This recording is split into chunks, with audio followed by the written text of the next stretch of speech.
All right, so we're going to go over just a short printing tutorial, just so you can have your prints by tomorrow morning or afternoon, whichever class you're in.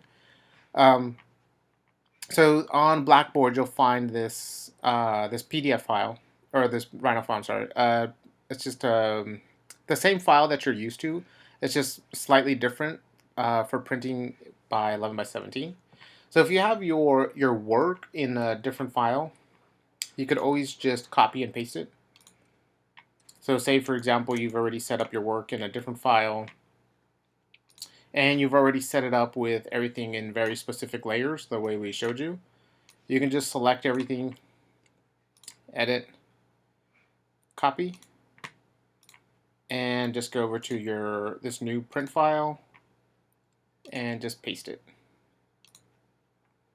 And it should show up in the exact same location as your previous, where it was previously located in your other file.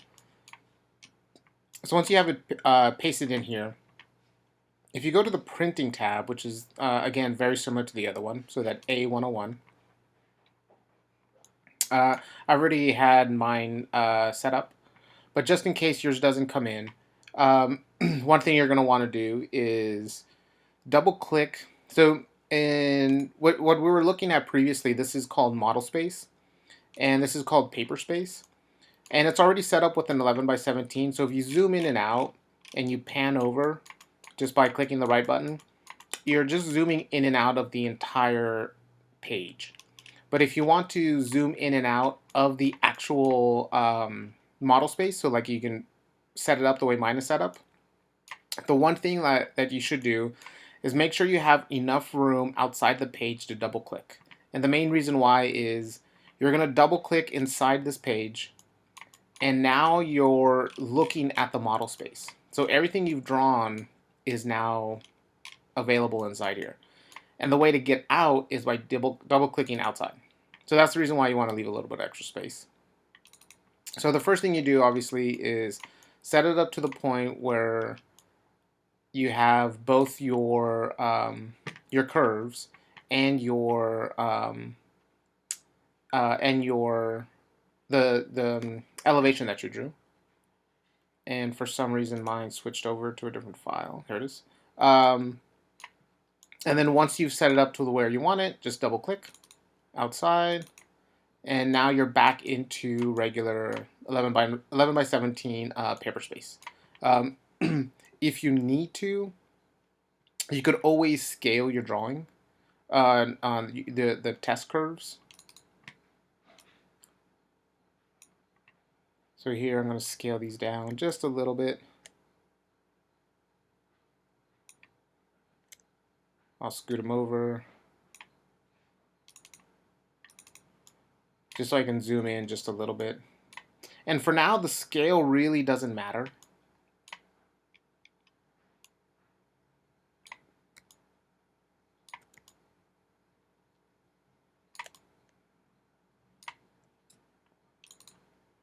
So now this is set up by the, to print as your 11 by 17.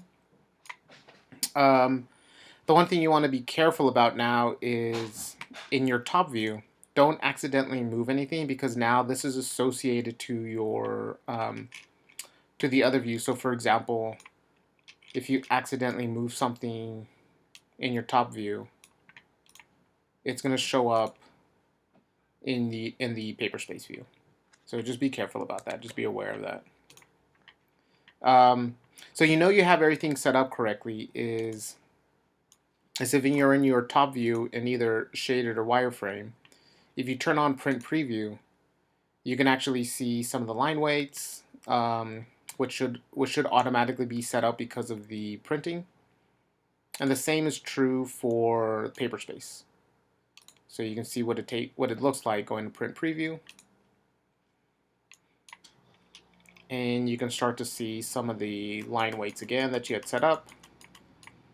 Some of you are not only printing with the line weights that we've set up, but some of you might be printing where it shows up in color, which is fine, just as long as it prints correctly. So then the one thing you're going to be doing is you're going to be doing a couple prints The first thing you'll do is just print it off as is, and then you want to check the line weights. And if the line weights are not working, you come back in here and you just put them into a different layer to change the line weights, and then you print again. I would highly suggest that you print a few times, just to make sure that you get the line weights to where you want it to go. And then right before you print, just change your name. The easiest way to do this is just double click on the text, and this little window should pop up, and you can just type your name.